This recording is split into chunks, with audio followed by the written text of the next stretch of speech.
court case ended us here in this conversation. We are going to talk today about the elusive and the menace of the contracting industry. And yep, it is the change orders that are stealing profits off of our jobs. Now, today I have Kyle with Prometheus out of Kansas City.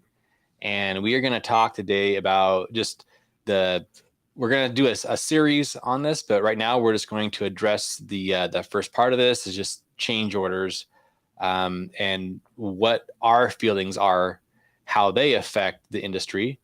And so, Kyle, thank you for joining me on this. Absolutely, man. Thanks for having me, and great seeing you again. Yeah, no, it's always a pleasure. So just to start this off is that I think we've both been affected by change orders on our jobs. And not today. I haven't been on a job site today, though. So I was, and it involved a pig.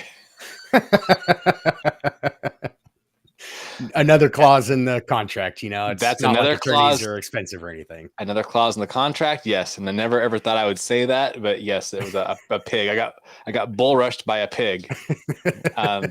That's for another conversation, another day. So we'll leave that one hanging. But we are. I think we can both agree that change orders are something that affect a contractor, affect homeowners. I've even been finding out that it is something that you're affected by your vendors. But we're really focusing on the contractor to homeowner relationship, starting a job, even that could be that contract, that subcontractor to the GC to the homeowner. There's a lot of different ways that it can travel. But if every project is going to be different, who you're talking with, how you're talking to them. If you're in a residential house, are you talking to the husband or is the wife the main point of contact? I mean, every single change is different in every single project, but at the end of the day, they're a plague. If you're not charging for plague or a pain in the rear, Yes, sir. But I think just overall, like, just homeowners to contractor, however that plays out. I mean, you're right. Everything, like every job is differently. And so that's why I think today's topic is just so important, because it's not clear cut. I mean, it seems to be clear cut. Like you would think, like, if we have a change in this job, like, oh yeah, we're just going to like issue a change order. But it really is, it's really more than that. Well, and what we've found is that there's not just one type of change order. I think that a lot of residential contractors, and this is speaking purely from social media, they think of change orders as the client changes one particular thing. They went from a 30 cents a square foot porcelain to a $30 a square foot marble or granite or whatever. And that's what they're thinking of with change orders. They're not thinking of the time involved. Well, you've got to seal things. You've got to do things differently. You've got to prepare things differently. And the scope creep isn't ever billed out as part of the change order because you're the contractor doing it. You should have that. And I think a lot of people feel that they owe the homeowner, because they're the professional, that they need to eat it. And that's absolutely not the case. It's not your house that you're working on. You're working for someone else. Why would you give them something for free? And why do they expect everything for free?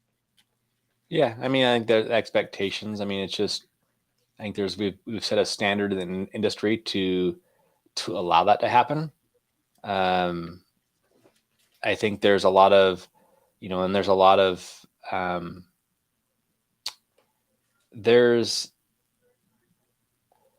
lot of talk about change orders we've came across here lately, and a lot of comments being made on some social posts, and they're really not addressing change orders in the way that they really need to be addressed.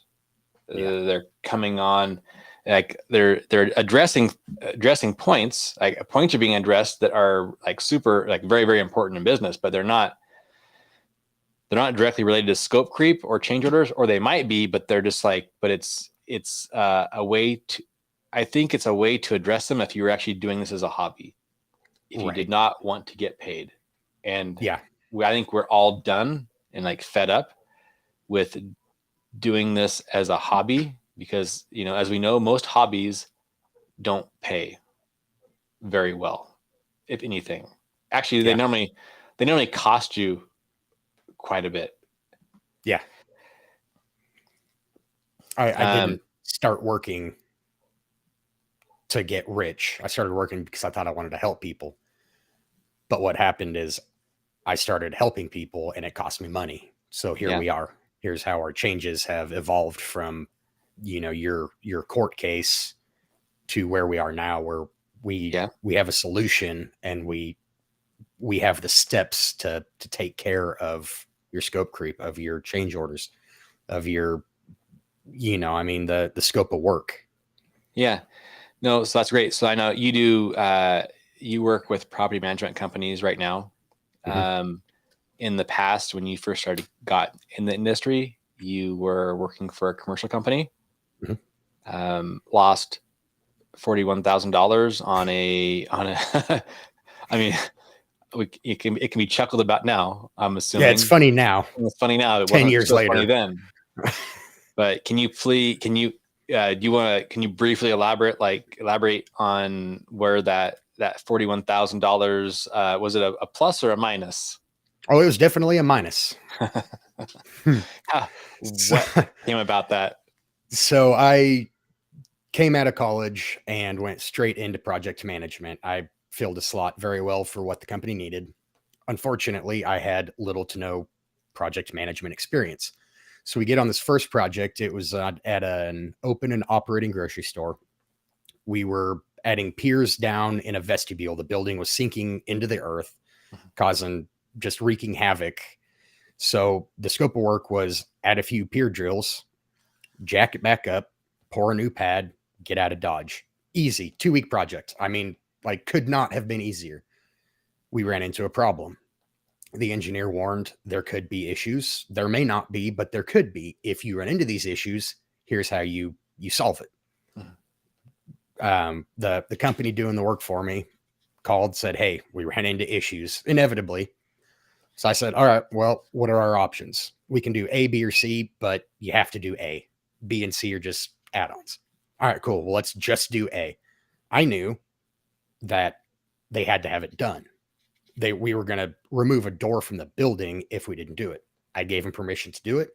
We did it. They sent me an invoice. And this is all after the project is complete.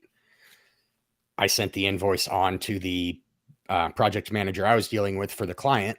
And they were like, we're not paying this. Don't know anything about it. Why is there a $41,000 change order on a $150,000 project? It's not that is insanity. You're at almost 30%. We're not paying it.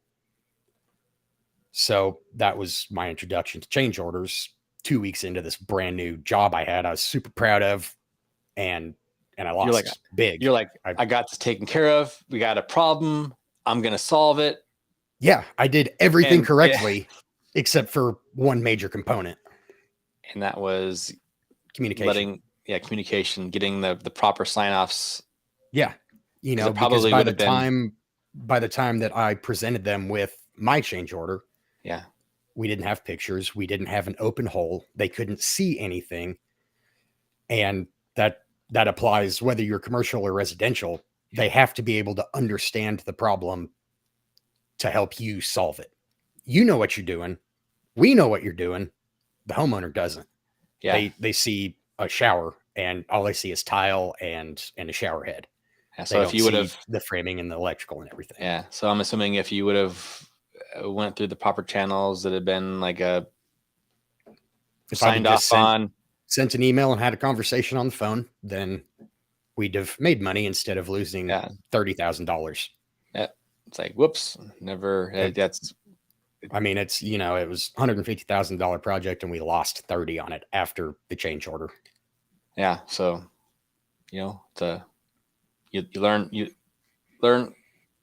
the school of hard knocks. You learn lessons the hard way, and you hope that you can, do better the next time, not lose $41,000 on the next job, which I learn or continue losing.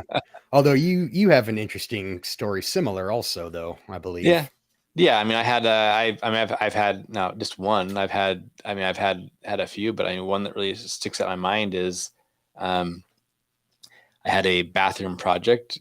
It was a full, just a bathroom remodel, and it gets sticky because the client worked with my wife and did not think anything of it, and everything was going very, very well, very, very well, until, of course, it doesn't. Client wanted me to change a couple things in the shower. I was like, okay, well, we can do that. It's going to add a little bit. It's definitely going to add some time. And I did not even allocate the actual time it was going to take. I just like, okay, well, we got to tack on a few $100s at least, because it's going to, it's going to take extra time, and she wanted it done a certain way. Well, I remember the phone conversation to this date, because I called her. I mean, we actually had a phone conversation. It was at lunchtime, or around lunchtime. I was in my truck, and the conversation went silent, like a complete silence, and that awkward silence. Yeah. And then finally, I remember I was like, "Babe, are you there?" She's like, "Yeah." And she's just like, she did not want to pay for it. Like, she wanted to add something to the project and did not want to pay for it. And so I was, in a spot to where, I had to make a decision there. And I finally, I sat on it for a little bit, but I was like, you know what? I'm going to go ahead and do it. This client works with my wife. I don't want there to be any I wanted this to go as smoothly as possible. Anyways, I did it, did not charge her for it. And you know what? Other issues kept on happening right after that. Like, there was just like one thing after another popped up. I'm not saying that I know that being a lot more clear in the beginning of that job would have helped the flow of that job a lot better. Now, I know one thing that we will end up talking about here in the future in our little mini series coming up is, like, she was not somebody who I should have been working for, just client wise. So you take a job that goes south with a client that you should not even have no business doing work for, and that is just a recipe for disaster. But every time. Yeah. So I don't know if like, say, anybody, if you're watching this and any of this resonates with you, you guys have had an experience like Kyle's or an experience like mine. I mean, like, mine ended up where I ended up taking her to small claims court because she refused to pay a large portion invoice, like the portion that, included all the plumbing, electrical, and some of the, the add-on stuff that she included. The judge awarded me, I got the judgment on the case. So apparently I won. I didn't feel like I won. Yeah. I feel like I got kicked in the nuts. I didn't receive, even though I won, I did not receive everything that I was owed. And then I had lost wages. I had all the, a few months of just turmoil, which, of course, that turmoil went from the job and it went into home. And so it was just, something that is not fun to deal with. And what I find interesting about that is you did all of this knowing that you're working with what I call the friends and family group. Yeah. Trying to save a relationship, and then you still had to take them to court to get just what you were owed, not to make anything, just what someone else thought was fair, because they don't don't see all of the work that goes into this. Yeah. So They you don't they said, don't feel the pain points. yeah. And so in a sense, I mean, just for the ratio side of it, it was probably a very similar ratio to what, what your loss was on your project. Yeah. I mean, in a sense, I mean, I had, yeah, just it's there.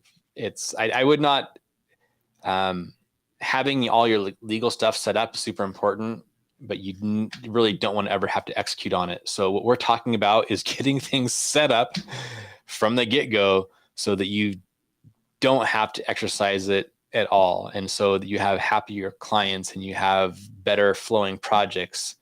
And that when a change, because I think we both agree that change orders are necessary on jobs. Not only necessary, but they're unavoidable. They're I'm unavoidable. yet to have a project that was exactly what I bid it for. Now, Correct. most of the time it's, well, I forgot to add a box of nails. I thought I had some in the garage. It's fine. Yeah. But then there are the big ones that, like And yeah, and take that's your pick, whatever your industry. But and the box of nails, that's a contractor whoops. yeah, That's like that's like you know what? Crap, I screwed up on that. I should have. Next time I won't make that mistake again. We're really trying to focus on is those when a client when the scope of the project, when those little add-ons keep adding on and they don't get addressed, or you're in the middle of a job and you have not actually done your due diligence on creating that payment schedule, and then you find yourself in the middle of a change and you're not okay with it, but the client basically bends you over a barrel in the sense and says, I'm not going to pay you until you do this, or I'm not going to pay you until you get X amount further along on the project.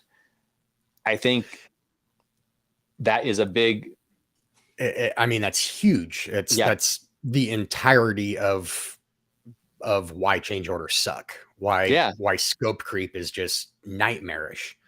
And I have found that communication helps with that. oh Not yeah, the, hey, we found a problem, the upfront when we're walking a site. Hey, just so you know, I don't have X-ray vision. I can't see your subfloor. I can't see what's below your bathtub that you claim has been leaking. We're going to assume you need some subfloor, but I'm only adding a little bit. I'm not doing your whole bathroom unless we need to, or I could. And if we don't do it, I'm going to take your money, and that's the line where the client or the end user, they need to be aware that we don't control all that much on a job site. We control what we put in. yeah. And we control how we take the existing out, but we don't control what's existing to remain. And really, in the end, it's just getting paid for what you're doing. It's getting paid Absolutely. for the work that you're putting in. If things change, making sure you're getting paid for that. There's no sense of showing up and pay, just showing up. I mean, sometimes it's just easier just like to not get up out of bed. You actually have a more profitable day, and we just want to make sure that our jobs are as profitable as they can be. And of course, sometimes you have to make decisions on the fly, and that might, you just have to make it. You have to make an executive decision, but we want to try to make sure that you're equipped with some tools that can just make your life easier, so that you can actually sleep better at night and allow your clients to sleep better at night too. Have a better experience, because it's not all just about the contractor's stance. It's about the clients, the client's experience as well. Absolutely. We're all looking for that 5-star review on Google, on Yelp, on Facebook, on whatever platform you want. But if your client doesn't know why you're doing what you're doing, and they feel like you're just taking advantage of them, when in reality, you're trying to get paid for the medial work you're doing that was just extra, both parties are dissatisfied. It's not up to the contractor to eat it because it's the client's property, but the client feels like you're poking them with a hot poker because they don't understand why there's a change, what happened, what led to that change. They're not made aware, like I said, before the project, that, hey, this is going to happen. It's not a matter of if, it's a matter of when. Yeah. And educating your client, and this kind of goes hand in hand with the having clients that you should be working with. But it's all about clear communication and having your contract in order, having your scope of work agreed on and clear. You know, the client doesn't care whether you're using 10 penny nails or 16 Careless, gauge it's brads. not even important. It's, they want to know whether trim is included or not. They don't care what you're using. They want to know whether paint is included. The if not noted, it's excluded. That doesn't work. That the client does not know what that means. They want to know, can you do my full bathroom or can you not? Yeah. Now And breaking it down into layman's terms, I mean, that does a couple of things. That gives your on-site guys exactly what they're doing. No, I think you made a good point earlier. We talked about different things with scope creep, and we're going to have another session coming up here in the next few days, whatever. We're going to talk about what the cost of change orders, like what's actually costing you to not be documenting and recording these change orders when scope creep comes in. But you made a good point of like subfloor in the shower. Now, that may or may not be a problem on your projects, but if you specialize in showers and understand how a shower works, and there's probably going to be some damage underneath, you normally would include that in your scope of work. Like, you would know that you probably are going to have to change out the subfloor. Now, if you go into it and you do very few bathrooms, very few showers, you might not understand that. And you'll get into it and you have a rotted subfloor, you're going to replace some joists, you're going to have, there's things that are going to come up and you might get just like blindsided by it. That's why, on top of this too, I feel like it's super important to like specialize in what you're doing and not do a little bit of everything and be a generalist, but be more of a specialist, because now you can really understand what that job entails. I mean, it's kind of following the pumpkin plan principle, where exactly right. Yeah. But if you don't pick your least lucrative process and get rid of it, spend time on the most lucrative thing that you do, whatever it may be. Yeah. But you want to, and give your, and work with the clients that you want to be working with. And in the end, like, understand what that job entails.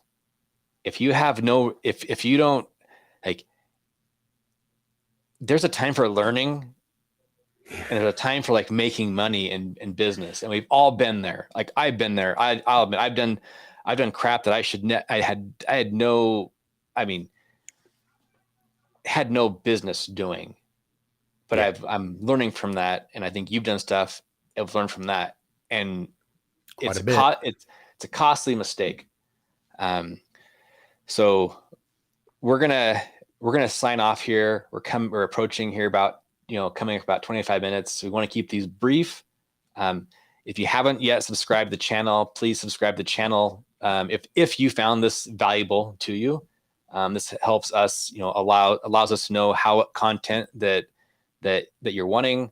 Again, if you've experienced anything in the past with scope creep or change orders that went south, so we expect these comment sessions to be like filled with comments, because I know that there's been problems with scope creep and change orders, but let us know. It amazes me how many contractors think we have the change order process totally figured out, and in reality, you're leaving a lot of money on the table. Why not make more for what you're already doing? You just change your thinking just a little bit. Yeah, just a little bit. Just having that awareness, knowing there might be something better out there. And like I say, this is different than identifying and trying to issue a change order at the time of the change. We're talking about something totally different. Yeah, if if somebody wants something different, you issue a change order and you might have that nailed down. We're talking about before it even gets to that point. Yep. So anyways, really appreciate you, Kyle. Thanks for coming on, talking about this. Looking forward to our next conversations.